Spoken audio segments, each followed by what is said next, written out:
There's a moment that doesn't announce itself. It arrives disguised as ordinary, a small glitch in your routine, a conversation you weren't expecting, an email you almost didn't open. It doesn't look like a miracle. It doesn't feel like destiny. It feels off, like a glitch, like something out of place. And yet your gut tightens. Not in fear, in recognition. Something in you whispers, this could change everything. But most people miss it. Not because they can't see, but because they're too busy protecting a life that no longer fits, too loyal to a rhythm that's already expired, too cautious, or so they think. But what looks like caution is often just self-sabotage, dressed in logic and responsibility. You convince yourself you're being smart, being measured, being responsible. But beneath the surface, you're simply afraid of what this change demands from you. Because when life hands you the shot, the one that bends time, that rewrites everything, it never feels like a blessing. It feels like a threat. Too much. Too soon. Too far outside what you know how to hold. And the resistance you feel, it's not fear of failure. It's fear of what you'll have to become if you succeed. Fear of shedding the old skin. Of no longer being who you were. And let's be clear, your shot won't wait for you to feel ready. It won't pause while you think it through. It will pass. Silently, like a train at midnight. No spotlight, no soundtrack, just a door that opens once and then closes. You either jump or you look back from some future version of yourself, wondering what might have been. That's why I'm not here to motivate you. I'm here to distort your sense of time, to break your illusion of someday, because someday isn't coming, only this window, this silence, this shot. I'm Ms. Time Distorter. And this is your wake-up call, the hidden loyalty that kills your momentum. You're not stuck because you're unmotivated. You're not behind because you're lazy. The truth is far more subtle. You're loyal to a version of yourself that once kept you safe, even if it's now holding you back. It's a quiet kind of devotion, the kind you don't notice until something new shows up, and you feel yourself pull away, hesitate, shrink, not because you don't want it, but because you've built your identity around a life that doesn't have room for it. Psychologists call this identity preservation. Your brain doesn't care if you're thriving. It only cares if you're consistent. It wants to keep telling the same story. That's why when real change appears, it doesn't feel like freedom. It feels like danger. Because saying yes to something new means letting go of who you've been. And there's grief in that. Deep, invisible grief for the self-image you've carried for so long. That's what makes you freeze. That's what delays the decision. Not confusion, but mourning. Mourning for the old comfort, the old roles, the old beliefs. Even when that comfort is quietly suffocating you, the insight is sharp and real. Your nervous system treats radical growth like emotional death. It sounds the alarm. It tells you to wait, to be careful, to hold on a little longer. But all it's really doing is trying to keep you small enough to stay familiar, safe enough to stay the same. And that safety, it's a cage with soft walls, a prison made of patterns, and the key is hidden in your ability to name it. Because once you see this loyalty for what it is, a ghost of your past self asking you not to leave, you can finally say thank you and walk away. What your brain does when a real door opens. Opportunity doesn't land like a gentle whisper. It lands like a biological storm. The moment a real door opens, not just an idea, but an actual possibility that could alter your path, your brain doesn't cheer. It panics. Your amygdala lights up as if a predator just entered the room. Your body responds with the ancient language of threat. Heart pounding faster, breath shallower, a surge of cortisol. And the worst part, your prefrontal cortex, the part of your brain that makes decisions, goes quiet. Logic leaves the room. You are, in every sense, hijacked. Not because something is wrong, but because something is real. And real feels dangerous when it means you might have to leave the comfort of your known self behind. You might have to rewrite the roles, disappoint expectations, say goodbye to what was once enough. This is the biological truth. Your nervous system isn't wired for transformation. It's wired for survival. And anything that threatens the identity that's kept you alive, even if that identity is limiting, gets flagged as danger. So the door opens, and instead of stepping forward, you freeze. Not because you lack vision, but because your body is still living in the past. But what if that rush of fear, That tightening in your chest wasn't a red light, but a signal of proximity, a sign that you're brushing up against the edge of something meaningful. Because yes, your dream is dangerous, but not to your life, to the version of you that must dissolve in order to evolve. And maybe that's not something to avoid. Maybe that's the clearest sign you're exactly where you're supposed to be. The counterintuitive truth: turning points never feel right. We imagine transformation as clarity, a surge of certainty, a cinematic scene, with music swelling, alignment glowing, the stars conspiring. But the truth, it's rarely that clean. In fact, the more real the turning point, the more wrong it tends to feel. You think you'll feel in flow, but instead you feel disoriented. You feel pulled in two directions, one familiar and fading, the other unknown and loud. You feel resistance, not because something is off, but because something is about to shift. And shifts are never smooth.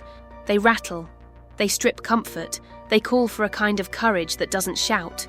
It whispers. That whisper often sounds like discomfort, a sense of being out of place, out of breath, out of time. But that's not the sign that you're not ready. It's the proof that the moment is real. Because turning points don't announce themselves with confidence. They arrive inside hesitation, inside the tension between who you've been and who you might become. Here's the paradox: the more significant the opportunity, the more unprepared you will feel. Not because you lack the ability, but because the version of you that feels prepared hasn't yet been born, and it only comes to life on the other side of the leap. So if you're waiting for alignment, for flow, for confidence, you'll wait forever. Because transformation doesn't ask if you're ready, it asks if you're willing.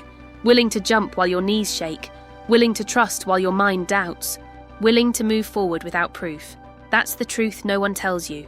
The door never feels like the right one while you're still on the platform, but it's the only one that leads to who you could become. The mental test. How to know. If this is the shot, when the moment arrives, it rarely brings a label. It doesn't say this is the one. It doesn't slow down, doesn't come with clarity. And your mind, caught in the fog of hesitation, will do what it always does: look for a way out. It will spiral into analysis, drown you in what-ifs, search for guarantees. But there is a way through the noise, not by thinking harder, but by listening differently. A simple test. 3 questions that don't demand logic, but draw out resonance. Not to give you certainty, but to give you permission to move. First, does this scare you in a way that feels expansive, not contracting? The kind of fear that stretches you, not the kind that shrinks you. You know the difference. One tightens your breath, the other opens your chest, even as your hands shake. Second, will you regret not doing this more than doing it? Regret isn't about mistakes, it's about missed moments, the kind that echo for years, not days. If your silence would haunt you more than your failure, you already know. Third, does this require a version of you that's bigger than the current one, not more polished, not more perfect, just more true?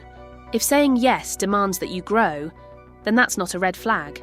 That's the invitation. If you find yourself nodding yes to at least 2, pause. You're not just facing a decision, you're standing at a portal, a threshold. And this isn't the time to get smarter, it's the time to get still, because in those moments your mind will scream, but your body already knows. And all you need is to listen closely enough to move. A real story. The shot that never came again. He was good at what he did. Quietly, talented, deeply thoughtful. Not flashy, not loud. But one day someone saw it and offered him a platform, a TEDx stage, a chance to speak, to share, to step out of the background and onto the global map. And he hesitated. He told himself it wasn't the right time, that he needed to feel more ready, that his message needed more work. He said no politely, with good reasons, with logic that made sense. And then, the invitation disappeared. 5 years went by. Other stages came, but never that one. He eventually found purpose in helping others prepare for their moment, the moment he let pass. He turned his story into service, but behind his eyes when he speaks about it there's a quiet echo, not of failure, but of the question that never got answered. What would have happened if he'd said yes? This is what most people don't understand. Regret almost never comes from what you did. It comes from what you paused on, from the door you walked away from from the version of you that stood at the edge and chose the familiar over the unknown. This isn't about chasing every opportunity. It's about recognizing the ones that hold weight, the ones that make your heart feel like it's beating outside your chest, the ones that don't come with comfort but come with consequence. Not, all shots come again, some do, some don't, but all of them ask the same thing in the moment they arrive. Are you going to let the fear of not being ready write the story you'll tell for the rest of your life? A metaphor that will live in your mind. Picture this. You're standing on a train platform. It's late, quiet. The air is still. You know this isn't the luxury line. This isn't the train you imagined. It's not shiny. It doesn't promise ease, but it's the one heading toward who you could become, and it's coming. You hear it before you see it. A low, distant hum, a shift in the silence. It approaches fast, not with ceremony, but with purpose, and when it arrives, the doors won't stay open long, no announcement, no guarantee. Just a moment, and you're left with a choice. Not the perfect one, not the safe one, just the real one, the one that matches the timeline of your becoming, not your comfort. You glance around. The platform is starting to clear. People are walking away, waiting for the next one, the right one, the one with more signs, more clarity. But what they don't know is this. There is no next one. Most people don't lack opportunities. They lack awareness of timing. They think they'll be given time to become ready. But life doesn't hand out readiness. Life hands out windows. And the window is always now. Not because it's easy, but because it's open. If you wait too long, the platform empties. The silence grows loud. And what echoes isn't the sound of the train, but the memory of not getting on. That's the metaphor. That's the mirror. That's the moment. And it's not poetic. It's real. It lives inside. Every decision you postpone, every yes you almost said, every instinct you didn't follow because you were waiting to be sure. But the ones who change everything, they're not sure. They're awake, and they jump, even when the train is moving, even when the platform shakes beneath their feet, even when they don't know where it leads, because what matters most is that it leads somewhere new. Here's what most people forget. You don't need another strategy.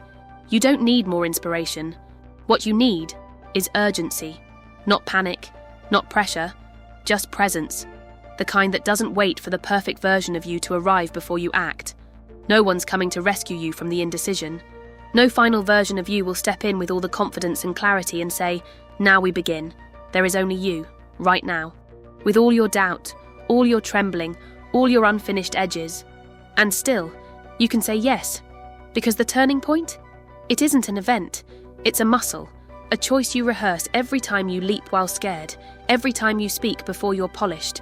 Every time you show up before you feel complete. It's not a myth. It's a moment. One that repeats until you finally stop blinking and start moving.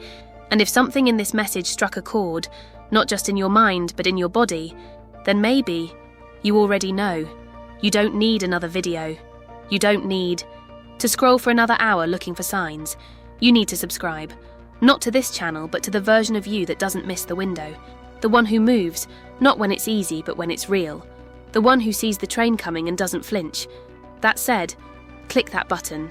I'll be here, distorting your sense of time, until it finally aligns with who you're meant to become. Ms. Time Distorter, signing off.